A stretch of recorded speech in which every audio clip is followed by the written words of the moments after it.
This video is brought to you by Sailrite. Visit Sailrite.com for all your project supplies, tools, and instructions. Hi, I'm Eric Grant with Sailrite. Today we're going to be making this footstool out of a marine quality vinyl, and it is made with simply a block of foam on the inside. Oh yeah! Not many people make an Ottoman footstool like this out of a complete block of foam, but in this video we're going to show you how to make the squared one here out of a block of foam and a marine quality vinyl fabric, available from Sailrite.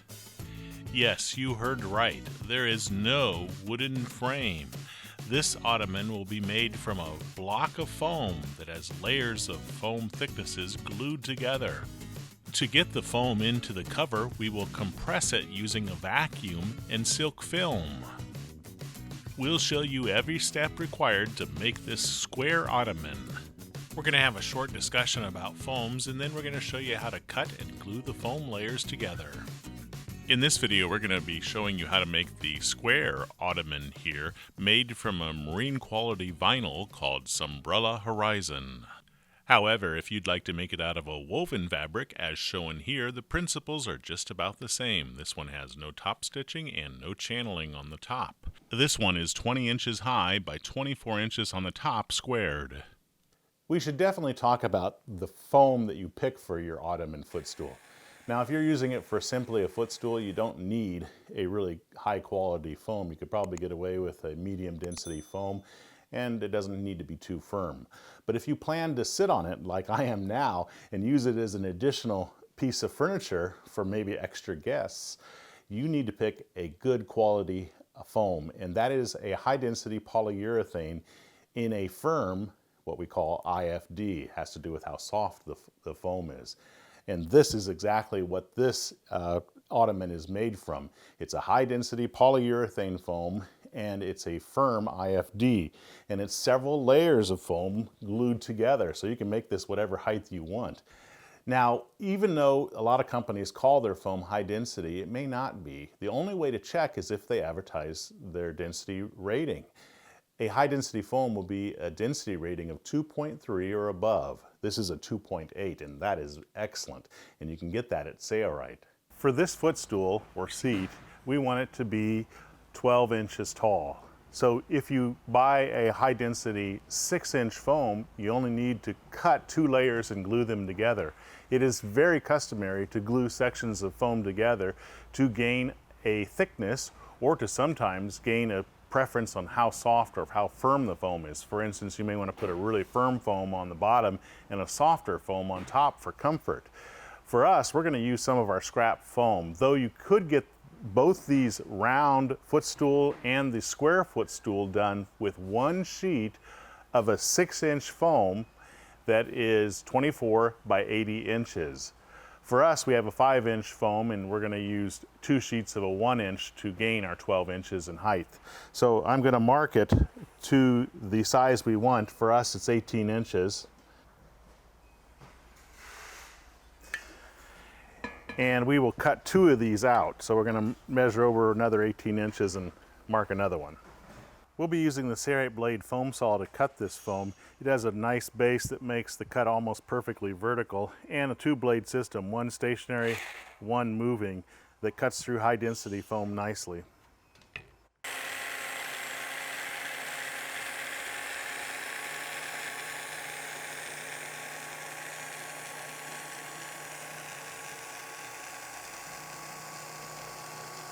Look at those cuts, they're very nice.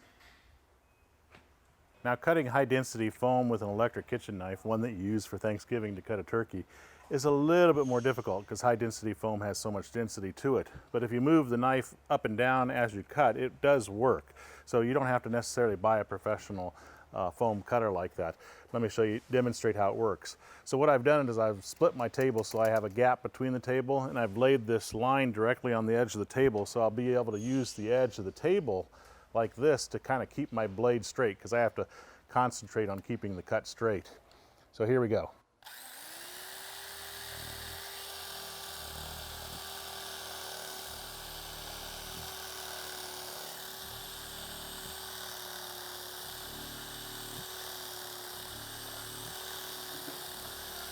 Okay, so notice here, the cut is not nearly as smooth as it is with a professional foam cutter, but technically this isn't going to show up much in our cushion. We're going to leave it in here like this so we can show you after we get the cover on. It really won't cause any real issues, though I do like this cut better. Okay, I'm going to use foam lock spray adhesive to glue these layers of foam together. And we have two layers of a 1-inch foam that we're going to glue together first, then we're going to cut it. That way they're consistent.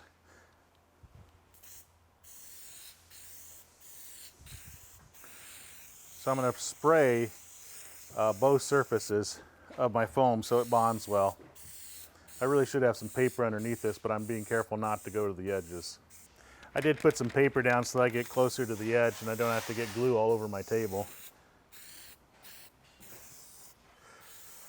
We're going to glue the second surface as well. Put glue on it. So I'm going to glue them together. They don't have to be totally accurate because I'm going to cut basically a square piece out of it. There we go. Now we're ready to cut. So I've laid this on top. I don't care about the waste on the sides because it's pretty much stuff we can't use, and I'll just trace around it. Very close to the raw edge.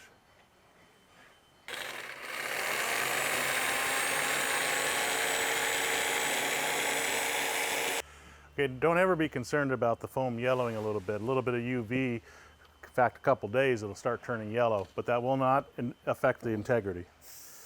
So we're going to glue all surfaces and glue these together. We're going to put glue on both surfaces.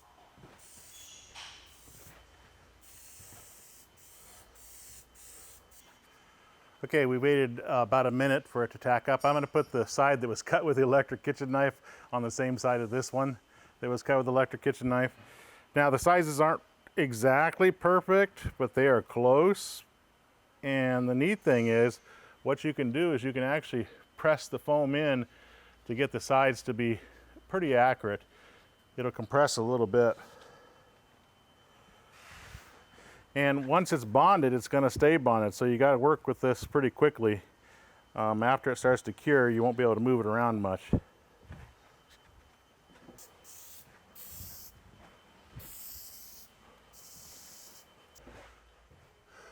Two layers of 1 inch on top of it that's already been glued on this side.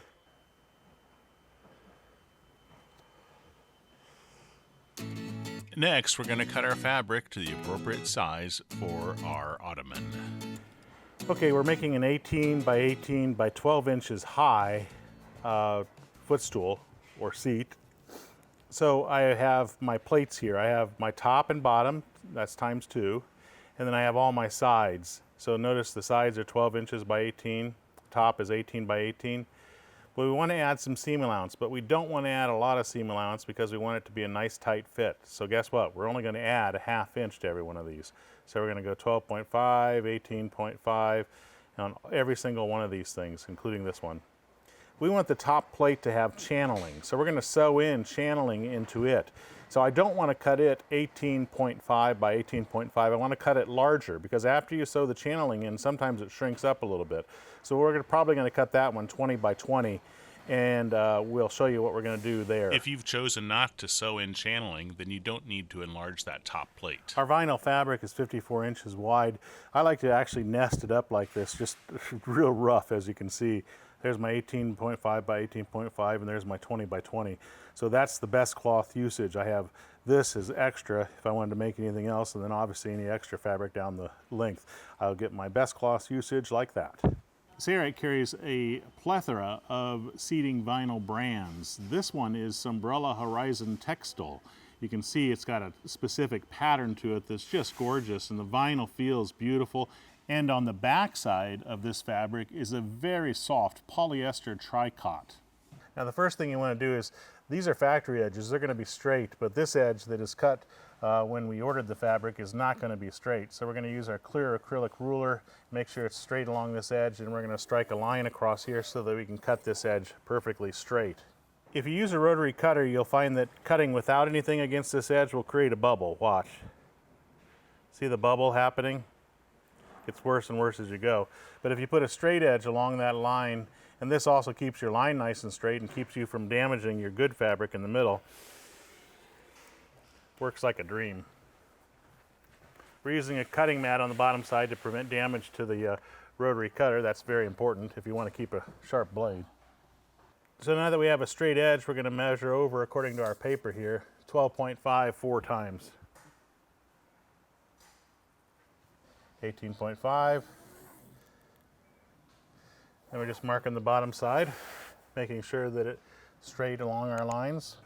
So I'm going to try to do this carefully so that I don't deviate from the side of the clear acrylic ruler. Okay, now I've already measured for my next plates, and I'm not going to mark anything besides just the measuring points. I've done here, here, and here, and here. This is 18.5, this is 20. But you don't have to use a pencil and mark it all out. If you're confident enough, you can just use your clear acrylic ruler, place it on the marks that you measured, and hold it down tight and cut. Because we're using a marine quality seating vinyl, when we make the bottom plate, we can easily sew in the U-shaped zipper, which is required for such a large piece of foam, and slit it without it unraveling. So we can use that vinyl fabric for the bottom of our ottoman, but we can't do that with a woven fabric. We're going to discuss that next. Now we've made an ottoman footstool for a boat out of vinyl fabric. It too can be used indoors as well. But we also wanted to show you that it can be made with an upholstery fabric as we've done here. This is a woven fabric, and we use the woven fabric for the boxing, which is the sides of the ottoman footstool, and the top. But we don't want to use a woven fabric for the underside. Why is that? Well, the underside, when you cut this U zipper in, and believe me, you need a large zipper to get this much foam in the cushion.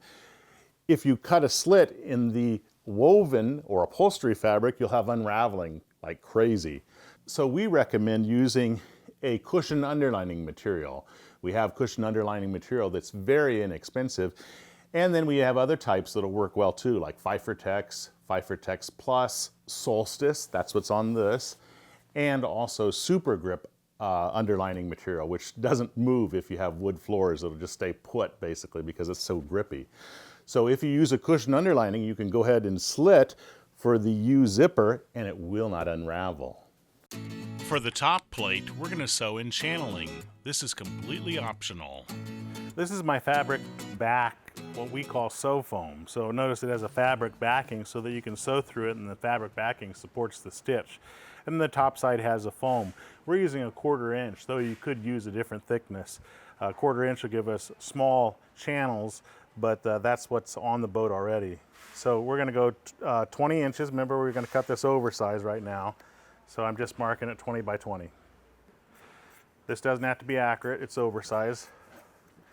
Okay, we're going to use our foam lock spray adhesive, and this is the foam side and this is the fabric side. So we want to spray our glue on the foam side, and obviously this is the back side of our vinyl fabric. These are our 20 by 20 pieces. We're going to spray both surfaces. Not with a ton of glue, but just enough to get good coverage.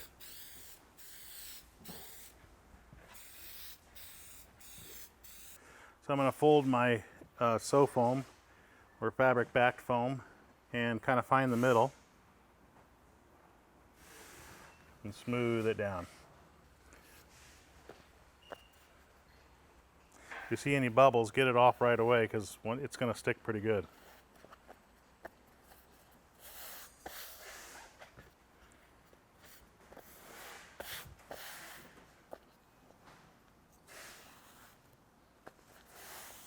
There we go. Okay, we have a 20 by 20, it's oversized. I'm going to find the middle and mark it at 10 because that's the middle of 20. We'll do it over here too. I'm using a chalk, which really marks well. We can mark on the back side, but one of our customers said it's a lot easier to sew if you mark on the top side and just use chalk. So I've tested this chalk with this vinyl and it marks well. Now with some other vinyls it may not mark well, so you always want to do testing or have a plethora of fabric marking tools at your disposal. So there's the middle. We're going to sew a channeling there, and we've decided to sew or to make our channeling about 2 inches apart, I believe. Yeah. So I'm going to just go 2 inches from that line that we just struck on the top side of the vinyl and strike a line on the opposite side, and we'll do that on both the left side and the right side until we have all of our lines struck. Keep them nice and straight and marked well, because this is what you're going to be following when you sew.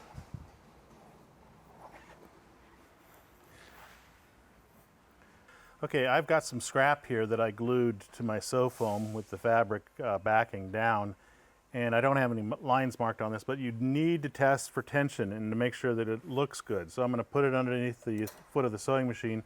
I'm going to sew with a maximum stitch length of 6 millimeters. I'm going to be using a V92 polyester thread with a size number 20 needle. So let's check it out and see if we like the stitch tension, if everything looks good.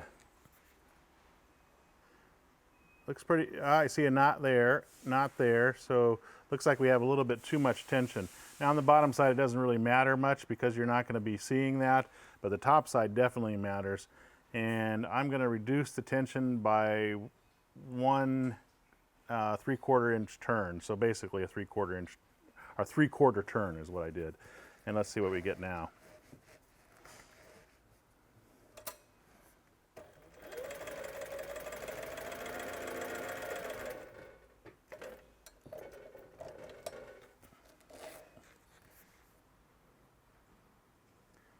Perfect, no knot.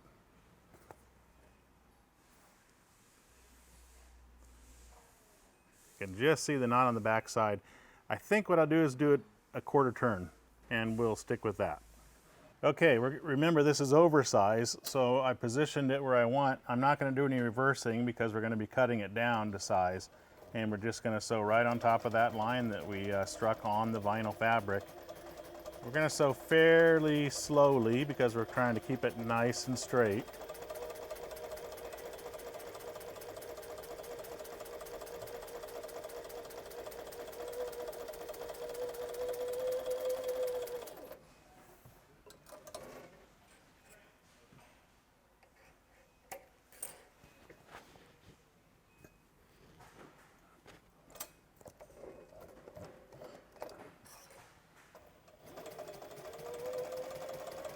And we'll just keep doing this until we have to scroll the fabric up, and we'll show you that when we get to that point.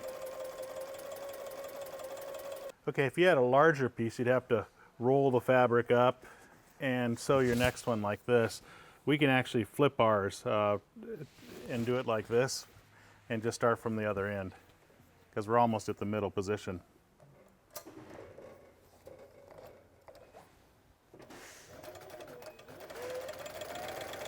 So now we need to cut it down in size. 18.5, half of that is 9.25. This is my middle seam, so right here. And 9.25 would be right here. Let's make sure that's 18.5. Yep, 18.5. And then this direction, we will just, since our foam's slightly off, we're going to cut it off of both sides a little bit. There we go. So now we're going to make sure this is perfectly horizontal, or I'm sorry, perpendicular to our stitch lines, our line here. We can see our stitch lines nicely. Strike a line. Coming up in the next chapter, we're going to be sewing in the U zipper. Now, is a U zipper required? Absolutely. You can't get this much foam in the cover without it. So this is our top plate. This is our bottom plate, and we need to put a zipper in it. Now, when you have large chunks of foam, just putting a zipper across the middle and opening it up and putting a stuffing foam inside is very difficult. Now, if your foam were only normal thicknesses, it's quite possible to do if the zipper's in the back or if the zipper's, say, diagonally. But because we have a large chunk of foam, I'm going to make a smiley face. So I'm measuring over 2 inches from the edge of the fabric, and I'm going to strike a light line on the back side on both sides. This way I keep my zipper away from where I'm going to be sewing, but yet it's fairly large so that we can hopefully get our foam in. And I'm going to do it down here at the bottom as well. Now, there is no right or bottom side or so forth, but think of it as this is going to be the side that's actually attached, and this is be the smiley face. So 2 inches here as well. Okay, so now we need to make gradual curves out of these corners. Now one way to do a gradual curve is actually just to use a paper plate. I guess this is a plastic plate. And that should be pretty easy to create the smiley face zipper. If it's too sharp, you get a lot of wrinkles. Now you're still going to get wrinkles in it, but this will cut down the wrinkles and make it easier. So there's our smiley face. Coil zippers typically take curves like this better than Vislon zippers. This is a 4.5, and you can see the teeth, if you look at it from a side profile, are up this direction facing me. If you look at the back side, you see no teeth. So you need to make sure that when you're using a coil zipper, the teeth are always facing the outside, the wrong side of the fabric, down. So that when there's a slit cut in this, you'll see the teeth from the top. Now because of that, we're going to take our 1/4 inch seam stick for canvas and upholstery, and we're going to baste it very close to the raw edge of this zipper flange. And we'll do that on both sides, this side and this side.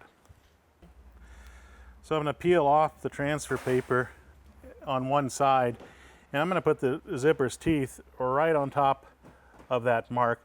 About, we should probably go 2 inches from this edge too, but I'm going to just guess at it. So that looks like about 2 inches. I'm going to go a little bit more, so 1.5 inches. There's no right or wrong way to do that.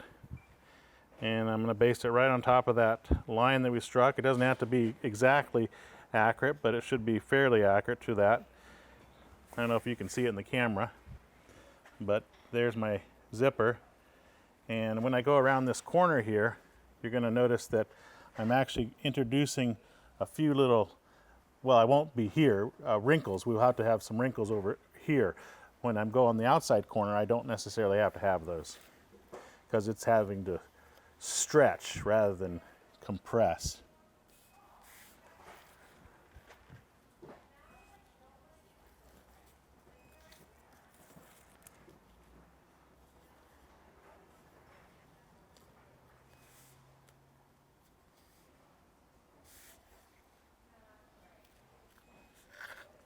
If I'm a little bit off, I can just peel it up again and rebaste it down a little bit closer to my line. Now I'm actually going to leave this long, believe it or not, because it's easier to get my slider on. So I'm going to cut it off here. This is too much zipper, but you'll see why I do that here in a minute. Now, do we like the position of our teeth? I think I do. So I'm going to come over here and I'm going to peel off the transfer paper on the other side. Now this will just go down flat. But as soon as we get to this corner here, what I like to do is I like to take my 2 hands and I like to press it in. And there'll be a few little wrinkles like that. Don't let that alarm you. That has to be done. So I'm going to press over here, trying to distribute those wrinkles kind of between this corner, because you've got to have some wrinkles because it has to shrink up on the inside. Then once you have it in place and you have your wrinkles pretty much distributed the way you want it, then you can press it down. Make sure it's nice and flat, like that. Now see these bubbles here? Those are okay, but I like to work them out. So see, I got that one out. There's a bubble here right where the zipper's teeth are. I'm going to lift this side out and I'm going to lift it up to work that bubble out. You won't get all of them out, but you can get the majority of them out. That way your fabric will lay a little bit flatter. There, I think those are acceptable there. Okay, and then we'll just do the same thing over here. So I'm going to put my clear acrylic ruler here at the end of our zipper over here, because that's where I'm going to stop sewing on this side. And I'm going to come across so that it's straight, and I'm going to mark with a pencil just right here on the flange, because I'll stop sewing there. And then we'll eventually be cutting this off after I get my slider installed. Okay, I put my presser foot down. I can feel the teeth here. The teeth, since the 4.5 coil zipper, aren't very pronounced. But I want to try to keep the teeth up against the right side of this presser foot. I can position my needle in a straight stitch all the way to the right if I like, but I think I'm going to keep it over here to the center to keep my stitch about this far from the teeth and from this edge. So we're going to start sewing here, do a little bit of reversing, and I'm going to sew fairly slowly.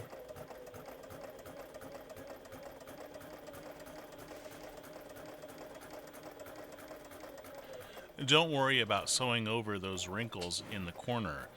The flange of the zipper on the inside has to shrink up to take the curve. So as long as those wrinkles are distributed fairly evenly, and you can spend as much time on that as you like if you'd like it to be a little bit neater than what we're doing, your application will still work out great. So just sew over top of those wrinkles as we are doing here, and the end results still should be good.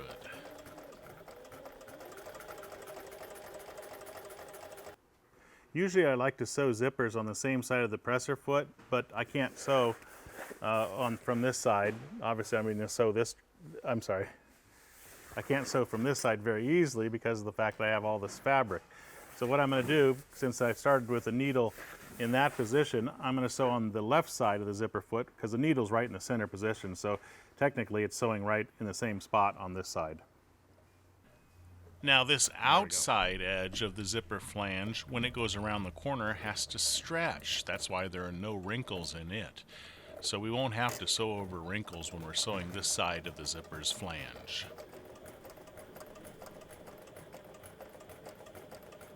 Take your time when you go around these corners. Keep that stitch in the right spot. Did you know that a coil zipper goes around corners better than a Vislon type zipper? That's why we've chosen to use coil here. And now since we have this extra zipper here, what I can do is I can break it apart a little bit and make sure that your tab is facing the correct direction. And I can work my slider onto the end easily, making sure that both edges are lined up as I push it on. Helpful tip: when sewing cushions, always try to pick a slider that is a non-locking. It's just easier to work with. And there we go. I'm going to push that into this assembly, and then this is not a locking slider, so I can actually push it down here just by grabbing the back of it. If it were a locking slider, I'd have to pull on the tab as well as I move it. Now I'm going to cut off this excess to approximately the line that we have there. It doesn't have to be right on top.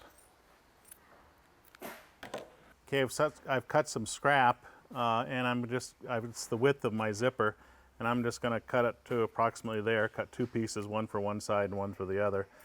This is going to create a nice stop. So what we'll do is we'll take this and we'll fold it in half like that.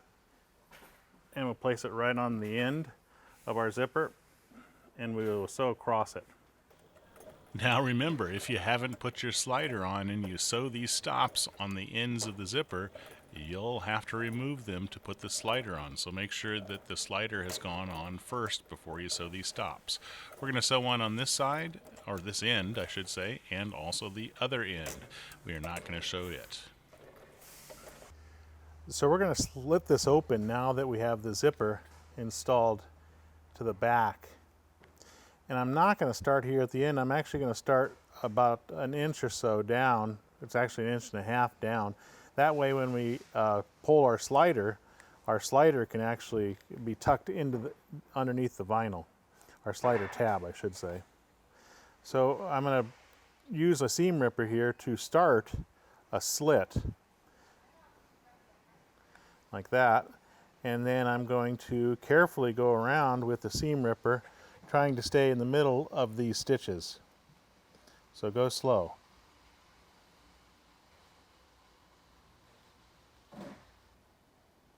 Notice I have the ball of the seam ripper down so that I don't damage my zipper.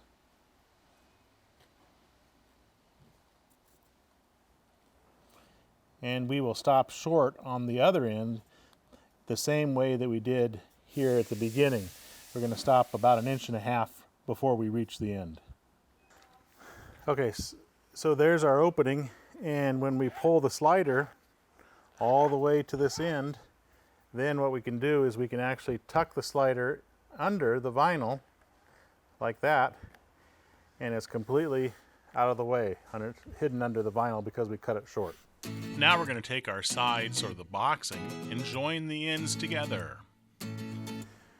These are all the side pieces, and this is our 12.5 and this is our 18.5. So we will sew them together along the edges. So this outside surfaces face each other. We sew a 1/2 inch here. Then we will, after that's sewn, we will take the next one and sew it 1/2 inch here. Then we'll take this one and we will sew, with outside surfaces facing each other, a 1/2 inch here. Then this portion, pretend that it's sewn there, gets sewn to that, and we sew a 1/2 inch here. So that's what we're going to do next. I'm going to use the magnetic guide here. This is the deluxe 5.5 inch magnetic guide. Usually it's put on like this, but I want you to be able to see, and this actually works pretty well here, like that. So I'm just going to put it at a 1/2 inch. You can see the 1/2 inch on our needle plate, so I can use that as a guide to make sure that I sew these at a specific 1/2 inch seam allowance. We'll put our foot down, and we want to do some reversing at the beginning and the end.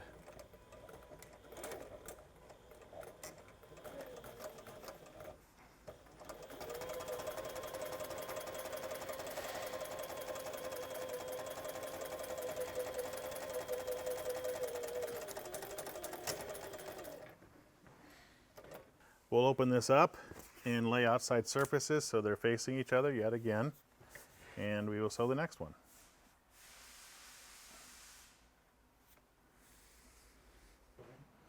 Okay, so now we have all 4 of them sewn together. We didn't show the last one. So all we do with the last one is butt it together, outside surfaces, and do the same thing yet again. To ensure that our boxing lines up with the top plate's corners, we're going to use seam stick. Now I love using seam stick basting tape around the perimeter of our top plate, and then we can baste our banding or our boxing around it, making sure that the corners are perfect.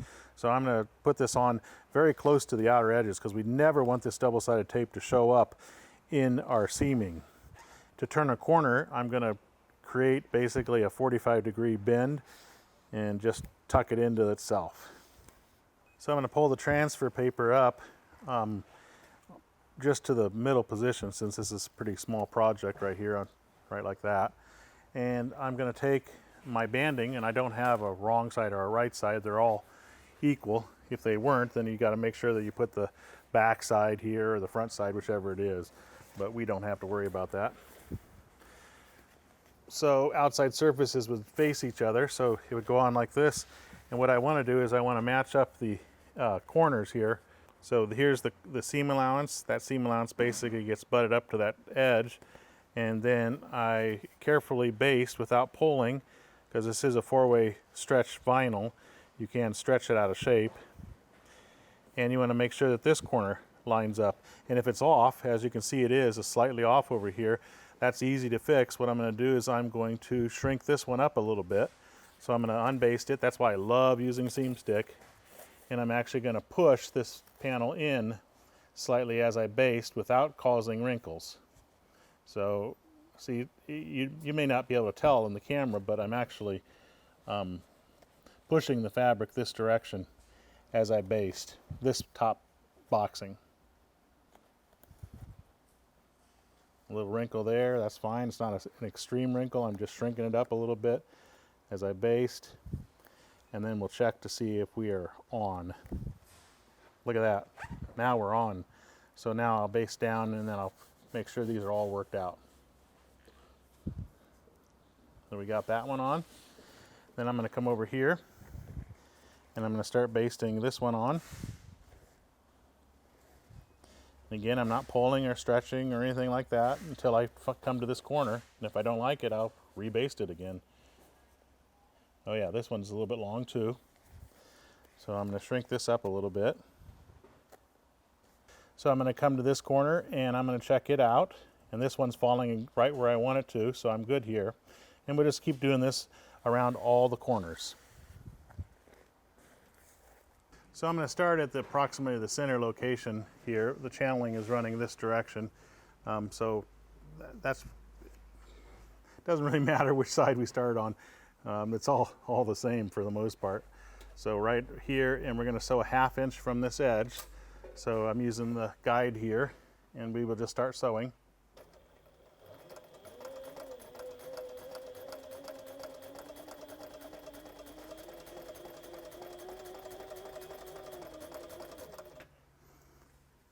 I'm going to tilt my fabric back like this so that I can sew up to this seam here. And remember, I've got everything basted, so it should fall right where we want it. If anything comes up while you're sewing, you can just rebaste it again. That looks pretty good right there.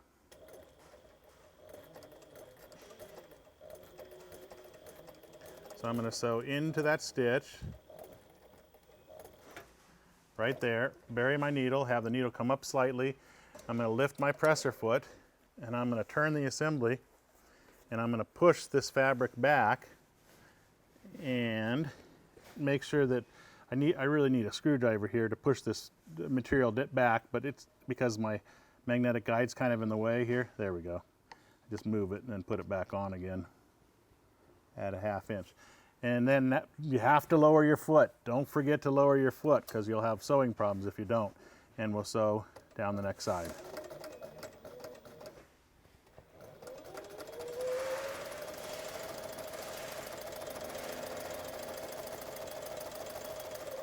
I'm going to show one more corner. It's done in the exact same way, and then hopefully you'll have the idea. So I'm going to splay this out like this. I'm going to sew up to that corner.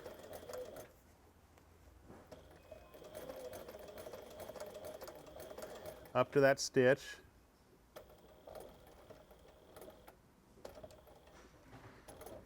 If I sew beyond the stitch, I can use my reverse lever, and I'm actually going to sew beyond it a little bit. So I'm going to push the reverse lever down, which will basically bury the needle right where I'm at because it didn't advance it. I'm going to make sure the needle's coming up slightly with my balance wheel by hand, lift my presser foot, rotate around the corner, turn that around, lower my presser foot, and sew down the next side. We'll just do this all around the perimeter.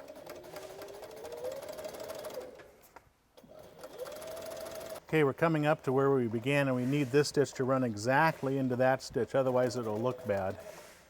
So I'm just watching, making sure that I'm going to run right into it, and I am. I'm going to sew into it by about 1 inch, and then I'm going to do a little bit of reversing carefully. That should do it. Next, we're going to sew a top stitch, though this is completely optional.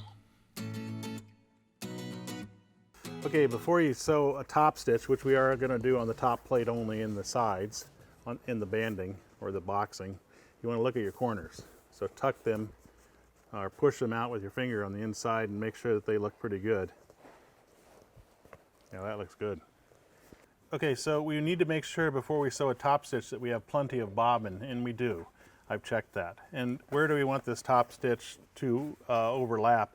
I think I'm going to have it overlap here in the middle of this one. So I'm going to put this one in first. We're going to call this the back, even though there really isn't a back. So I'm going to push all my fabric into the throw to the sewing machine. And what we're going to do is we're going to splay this fabric out. In other words, I'm going to pull so that I'm on my first stitch here. I don't want to have it tucked back like this. I want to pull it so that it's basically right on that stitch. Okay, and then I'm going to position my top stitch. The flange is on this side, so I'm going to position it so that my outside presser foot is just about on that first stitch. I'm going to lower my presser foot. I have plenty of bobbin, so I'm going to start sewing here. I'm not going to do any reversing yet. Now I can feel my tail here. My tail's on the underside right here. This is the 1/2 inch tail that I'm sewing through. So you want to make sure that that tail is going that direction down the side of the boxing. Now I'm going to sew pretty slow here because everybody's going to see this stitch.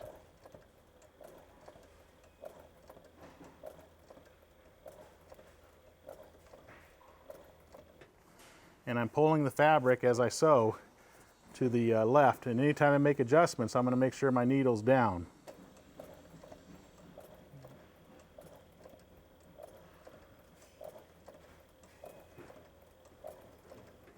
Needles down. I'm going to check my stitching. Looks good.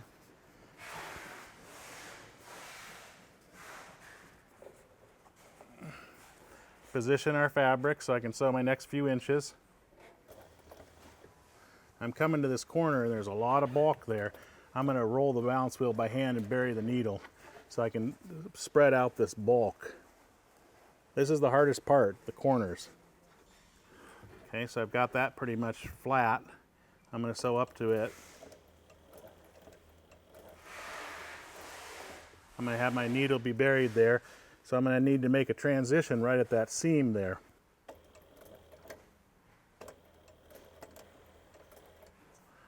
So I'm right on top of that seam that goes down the boxing.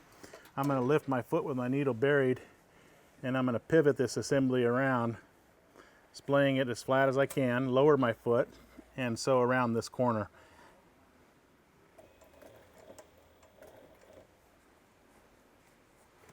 I'm going to make sure my tail is going in the right direction, and it is.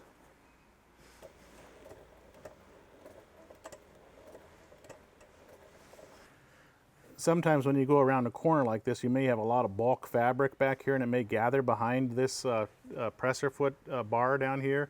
And if it is, you need to push it down so that it can still feed. It looks like we're in good shape.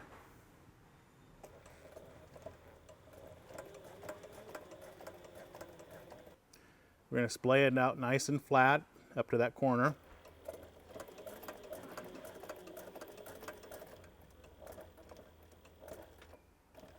My needle's buried. Now I'm going to check my corner here. I'm sorry, my hands are going to get in the way, but that's just the reality of it. I'm just trying to get it as flat as I possibly can to make that turn. You remember, we have not only do we have the regular fabric, but we also have that 1/4 inch sew foam in here. So that's why these corners are a little bit difficult. There's a lot of bulk here at the corner.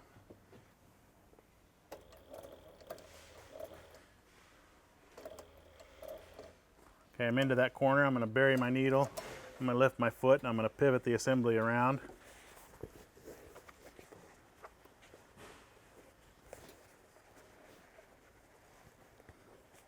And I'm going to lower my foot, and I'm going to sew around this corner.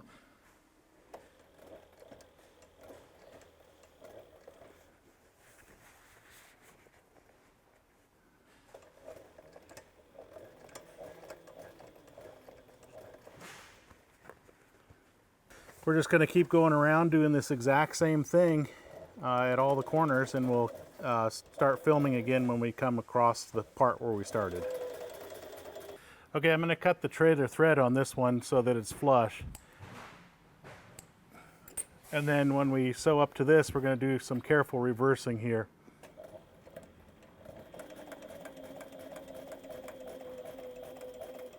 And we're going to be careful that we run right into that stitch. So I'm watching it.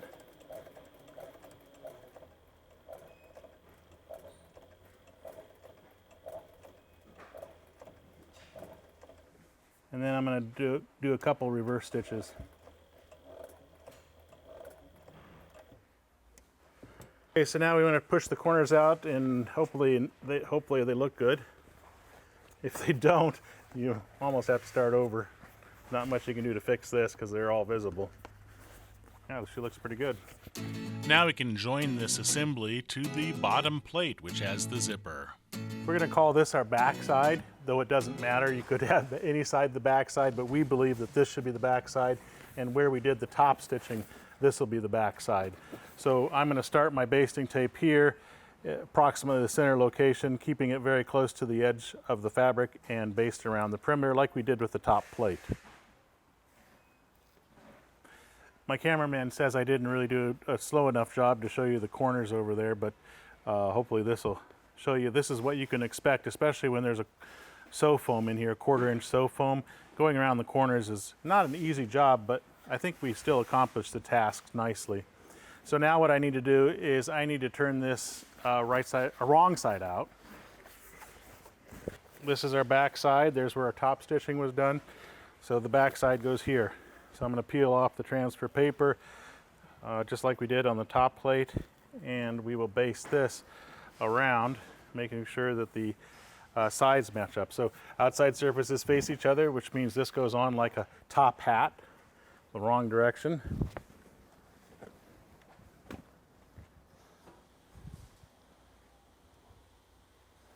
I'll start here and see what we get.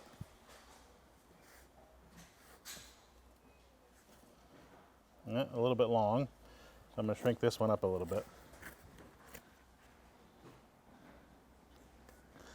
So I'm allowing some wrinkles in this to shrink it up a teeny bit.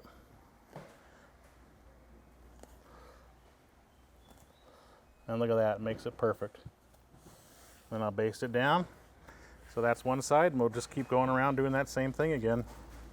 Okay, I put the deluxe magnetic guide on here again at 1/2 inch, and we're going to start here. This is the back side at the approximate middle location.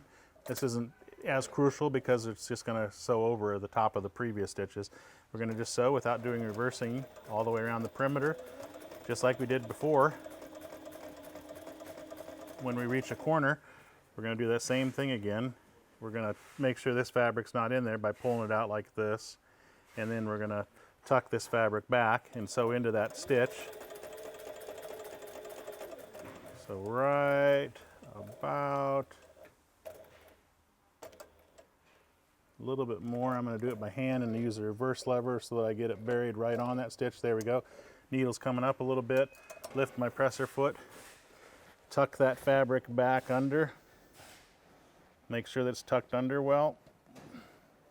Lower the presser foot. Don't forget to do that. You'll cause sewing problems if you don't. And sew down the next side. Since we're basted all around the perimeter, this is just a no-brainer. You don't have to worry about corners matching up. They already do. So makes it pretty easy using the seam stick basting tape 1/4 inch for canvas and upholstery. Now you get to see what it looks like. And to do that, you need to open up the zipper. This is a non-locking slider. That's one of the reasons I chose it. You can use a locking slider. It's just you have to grab the puller to do it, to pull it.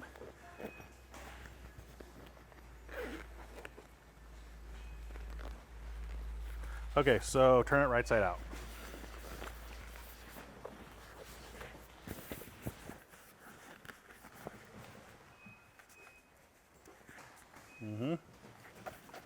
Pretty good. I am not sure that you can get this large chunk of foam inside the cover without using silk film and sucking it down. Okay, we're going to use some silk film here, and I'm just going to cut it to a general size that's bigger than our foam. This is a centerfold. In other words, it's folded in half, and when you unfold it, it's about 54 inches in width. Okay, we're going to lay it on our table so it's fairly flat. Going to put our foam on top of it.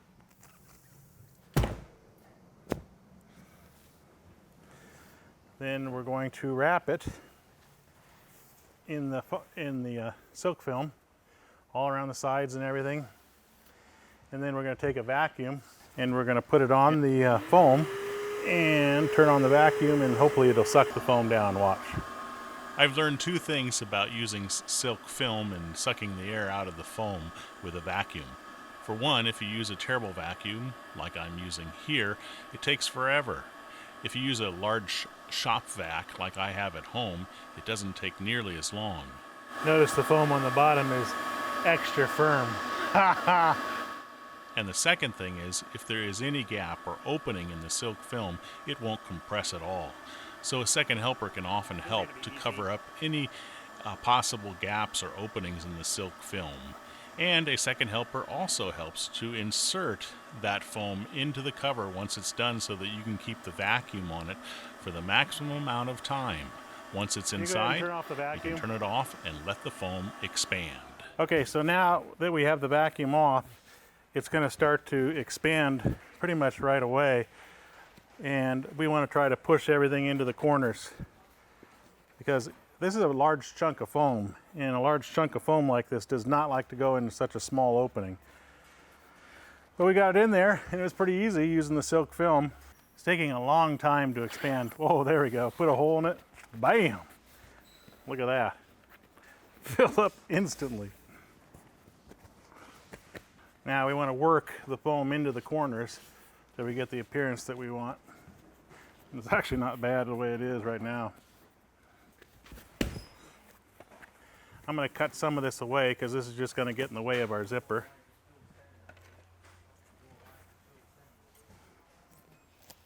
The only negative thing about silk film is getting it stuck in the zipper, and that's what I want to try to avoid.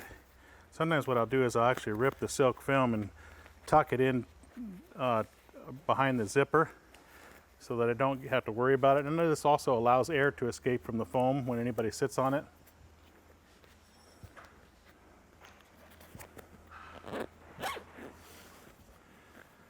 I think I can avoid the silk film in that location.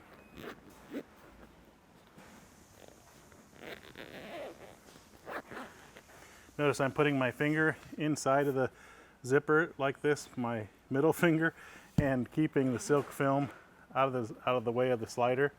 And then I'm going to tuck the slider into that opening. And there we go. This is the bottom side. And there is our application. We'll have a video very soon showing how to make a round ottoman. The principles are almost exactly the same, but you may want to take a look at that video if you'd like to make it round instead of square shaped. Don't go away. The materials list and the tools list is coming up next.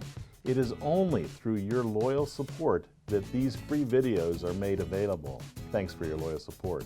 And be sure to subscribe to the Sayrite YouTube channel. Click the bell to be notified of new videos when they become available. Thanks. The ottoman that we made in this video was made for a powerboat, so it will be used outdoors. We used a marine quality seating vinyl called Umbrella Horizon that's available from Sayrite.